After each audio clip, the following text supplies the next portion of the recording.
India 24 TV India news. Bihar के शताब्दी समारोह को लेकर राष्ट्रपति रामनाथ कोविंद कल ही राजधानी पटना पहुंच चुके हैं, जहां उन्होंने बिहार विधानसभा के शताब्दी वर्ष समारोह में प्रमुख रूप से उपस्थित राज्यपाल फागू चौहान, मुख्यमंत्री नीतीश कुमार, विधान परिषद के सभापति, विधानसभा के अध्यक्ष और अतिथिगण इत्यादि को संबोधित किया। संबोधन के दौरान उन्होंने कहा कि मुख्यमंत्री जब मुझे बिहारी राष्ट्रपति के रूप में संबोधित कर रहे थे तब मैं गौरवान्वित महसूस कर रहा था और ऐसी अनुभूति मुझे इसलिए हो रही थी क्योंकि देश के पहले राष्ट्रपति डॉक्टर राजेंद्र बाबू इसी बिहार के धरती के राज्यपाल बनकर गए और बाद में राष्ट्रपति बने। उन्होंने जो विरासत छोड़ी है उसको आगे निभाने का दायित्व मुझे मिला है और सच है कि जब मैं बिहार आता हूं तो मुझे लगता है कि मैं अपने घर आया हूं। आगे उन्होंने कहा कि कभी कभी लोग सचिवालय में यह सवाल भी कर देते हैं कि बिहार सरकार का निमंत्रण हो या बिहार के अन्य कोई निमंत्रण हो, आप कभी टाल मटोल नहीं करते। इसी तरह अपने आप को लोगों के समक्ष रखते हुए राष्ट्रपति काफी खुश नजर आ रहे थे। तो आप सुनिए कि उन्होंने आगे क्या कुछ कहा है। मुख्यमंत्री जी जब मुझे बिहारी राष्ट्रपति के रूप में संबोधित कर रहे थे तो मैं अंदर से, हृदय से गदगद महसूस कर रहा था। और गदगद इसलिए महसूस कर रहा था कि इस देश के प्रथम राष्ट्रपति राजेंद्र बाबू और इसी बिहार की धरती के राज्यपाल बनकर के गए, राज्यपाल थे, बाद में वो राष्ट्रपति बने, डॉक्टर जाकिर हुसैन साहब। उन्होंने जो विरासत छोड़ी है उस विरासत को आगे बढ़ाने का दायित्व मुझे मिला। और सचमुच में जब मैं बिहार आता हूं तो मुझे लगता है कि मैं अपने घर में आया हूं। कभी कभी लोग हमारे सचिवालय में ये सवाल कर देते हैं कि बिहार सरकार का निमंत्रण हो या बिहार का अन्य कोई निमंत्रण हो तो आप कभी टाल मटोल नहीं करते। तो मुझे लगता है कि मैं कहता हूं कि बिहार से कुछ मेरा एक राज्यपाल का ही नाता नहीं है बल्कि कुछ और भी नाता है और वो नाते को मैं ढूंढता रहता हूँ और जिसको कभी कभी मुख्यमंत्री जी उसका उल्लेख कर देते हैं। भगवान बुद्ध को जो ज्ञान प्राप्ति यहाँ पर हुई इस धरती पर और उन्होंने जो एक हम सबको एक पद्धति दी है, विपश्यना पद्धति, उस कार्य में भी मैं थोड़ा बहुत कह सकता हूं कि मेरा योगदान रहा और उसको मुख्यमंत्री जी ने आगे बढ़ाया।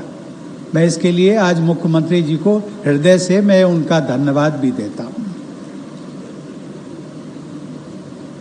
देवी और सज्जनों, बिहार हमेशा इतिहास रचता है। आज एक इतिहास रचा गया। इतिहास 100 वर्ष की विधानसभा के कार्यकाल का आज हम उत्सव मना रहे हैं और इसी मौके पर आज देश ने भी एक इतिहास रचा है। ठीक 1 घंटे पहले सभी देशवासियों ने मिलकर के जो हमारा 100 करोड़ का वैक्सीनेशन था उसको हम पार कर गए। बिहार की रत्न गर्भा धरती और यहाँ के स्नेही लोगों ने मुझे हमेशा बहुत आकर्षित किया है और इसीलिए जब भी मैं बिहार आता हूँ तो मुझे एक सुखद अनुभूति होती है।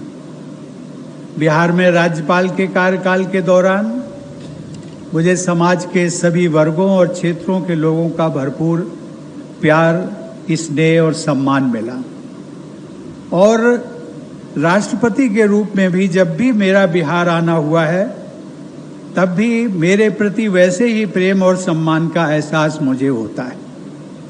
इसके लिए मैं बिहार के सभी निवासियों, जनसेवकों, अधिकारियों और बिहार के मुख्यमंत्री श्री नीतीश कुमार जी के प्रति आभार व्यक्त करता हूं। देवी और सज्जनों,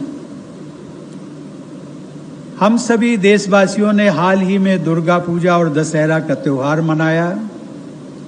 इस वर्ष हम सब संयोग से 75वें स्वतंत्रता दिवस का अमृत महोत्सव भी मना रहे हैं। बिहार विधानसभा के शताब्दी वर्ष का यह समारोह सचमुच में लोकतंत्र का उत्सव है।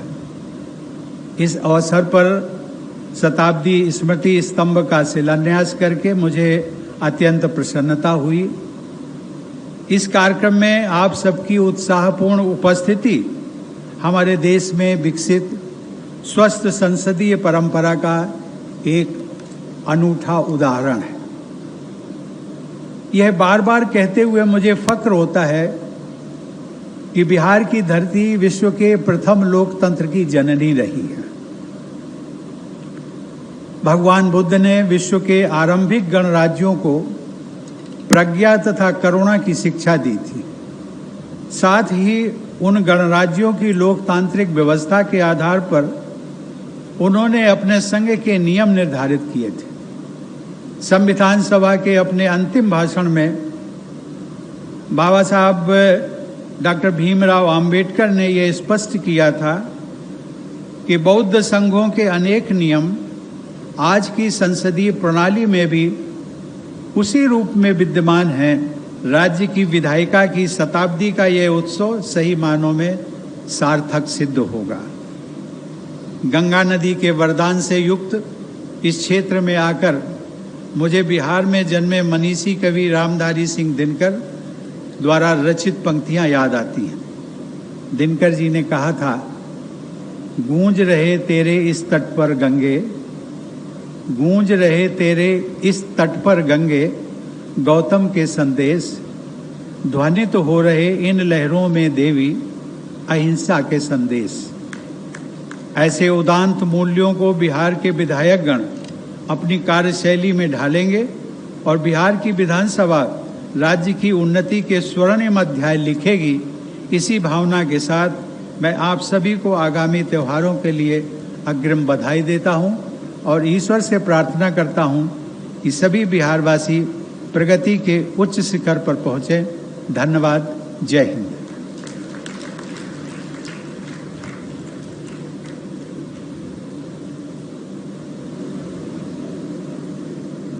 सभा संबोधन के अंत में राष्ट्रपति ने उपस्थित विधायकों को संबोधित करते हुए कहा कि मुझे प्रसन्नता है कि सामाजिक अभिशापों से मुक्त, वरदानों से युक्त तथा सम्मानों से पूर्ण बिहार के निर्माण के लिए संकल्प अभियान की शुरुआत की गई है।